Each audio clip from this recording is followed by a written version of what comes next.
Tiga. Sebelum mulai pelajaran terkait hari ini, apa baiknya kita berdoa menurut agama dan kepercayaan masing-masing. Berdoa dimulai.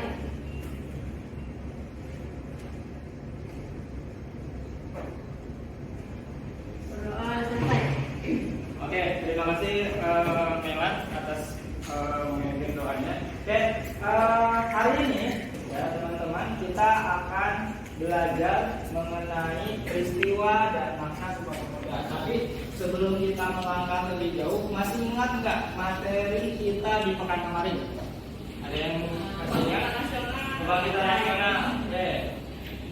Kita belajar tentang apa saja tentang kebangkitan nasional di pekan sebelumnya? Organisasi. Ada organisasi apa aja? Terus Indosepatis, terus Kaitan Islam. Oke. Tokoh-tokohnya masih ingat siapa aja? Hah? Siapa aja? Wadid, Sudirwosodo. Terus ada lagi nggak? Tomo. Terus? Terus? Ya. Seperti yang sudah Bapak sampaikan dari awal sekali, ya, kalau bab ini tuh akan berhubungan dengan bab yang sebelumnya. Karena kan kita ada 3 bab lagi ya, jadi 2 bab ini mempelajari sejarah teman-teman kan. Yang akan kita pelajari sekarang itu adalah 20 tahun setelahnya, ya, 20 tahun sekitar kurang lebih 20 tahun setelahnya, baru ada peristiwa ini, ya, peristiwa dan makna dari Sumpah Pemuda. Nah, ada yang tahu Sumpah Pemuda itu di tanggal berapa?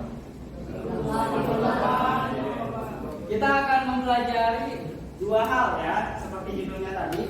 Yang pertama mengenai peristiwa Sumpah Pemudanya, ya, yang memang di dalamnya nanti teman-teman akan membahas Kongres Pemuda 1 dan Kongres Pemuda 2. Yang kedua tentunya adalah mempelajari tentang makna dari Sumpah Pemuda itu sendiri, ya. Di mana maknanya itu kan ada 3, kesatuan tanah air, kesatuan bangsa Indonesia, dan kesatuan bahasa Indonesia. Ya, jadi 3 makna di dalam satu pernyataan Sumpah Pemuda. Nah, apa sih kira-kira sebelum kita lebih jauh belajar ya tentang Sumpah Pemuda ini? Kira-kira menurut kalian manfaatnya apa sih Sumpah Pemuda itu? Mempelajari Sumpah Pemuda. Kira-kira ada yang tahu nggak? Seperti halnya mempelajari Kebangkitan Nasional, kira-kira nggak? Nah, kalau sekarang mempelajari Sumpah Pemuda, manfaatnya apa sih? Ada yang tahu nggak? Enggak? Tahu apa arti Sumpah Pemuda? Terus ada lagi nggak? Ada lagi? Oke, yang jelas selain tadi tahu dengan arti Sumpah Pemuda, kita juga bisa mengenal kenapa peristiwa ini seperti halnya Kebangkitan Nasional itu bisa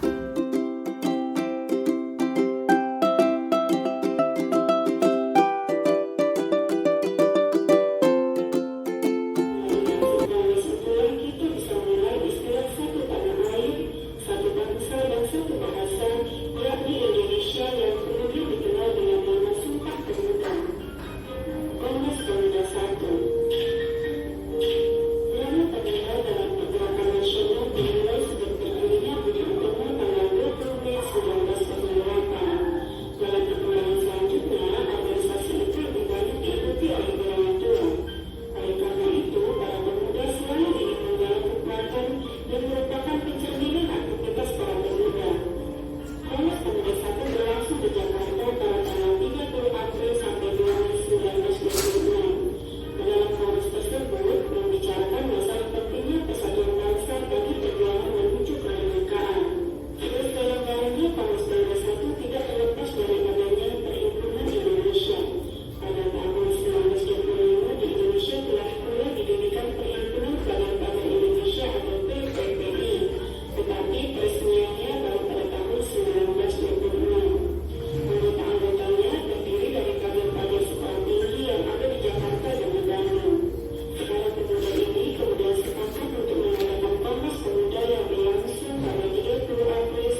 ini ya. Yang pertama mengenai peristiwa Sumpah Pemuda dan yang kedua tentang makna dari Sumpah Pemuda. Silakan selama sampai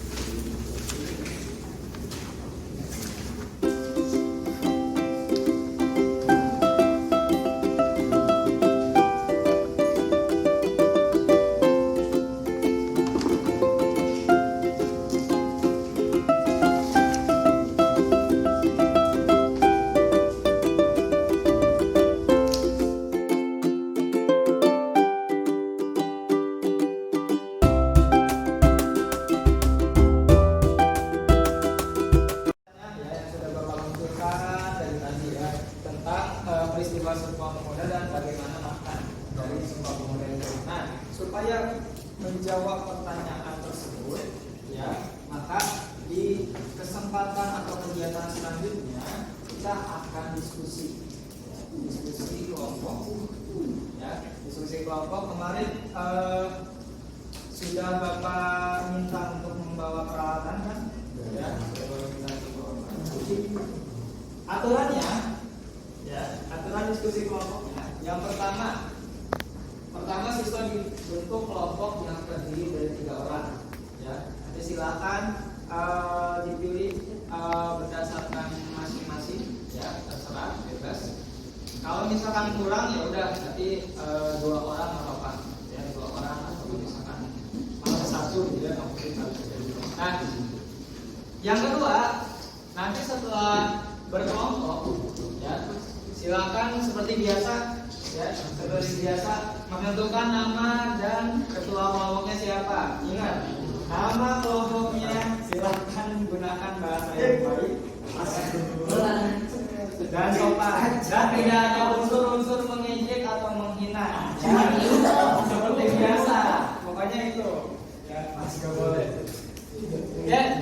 2 langkah ini dulu ya. Silakan sekarang teman-teman berkumpul dulu untuk duduk berkelompok. Silakan duduknya bebas mau di mana. Yang ini udah ditentuin.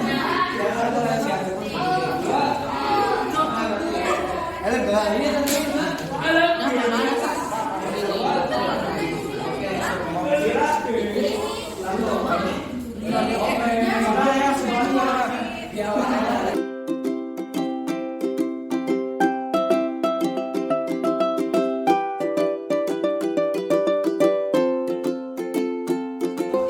pertama ya, yang harus teman-teman lakukan, setiap orang di dalam kelompok, setiap orang dalam kelompok itu harus menyepakati membahas satu materi. Itu tugas pertama kalian. Materinya apa? Nah, materinya kan ada 3 orang ya, rata-rata, walaupun ada yang 2 orang. Nah, 3 materi ini, materi yang pertama ada yang membahas mengenai Kongres Pemuda 1. Ya, di sini lebih kepada peristiwanya secara singkat ataupun dan hasil dari Kongres Pemuda 1 itu. Ya. Terus orang yang kedua membahas Kongres Pemuda 2 tentang peristiwanya secara singkat dan hasil dari kongres tersebut apa. Dan orang yang ketiga tentunya membahas makna dari Sumpah Pemuda. Ya, maknanya kesatuan tanah air itu maknanya seperti apa sih? Ya. Terus kesatuan bangsa maknanya seperti apa? Dan kesatuan bahasa maknanya seperti apa? Sampai sini paham? Sampai ini dulu ya, membahas itu masing-masing satu. Ya, setelah itu nanti hasil dari pembahasannya silakan disatukan dalam bentuk tabel, ya, ataupun dalam bentuk seperti peta konsep, ya, di dalam peralatan yang sudah teman-teman bawa, ya. Teman-teman sudah bawa karton, sudah bawa pensil warna, spidol dan sebagainya, ya.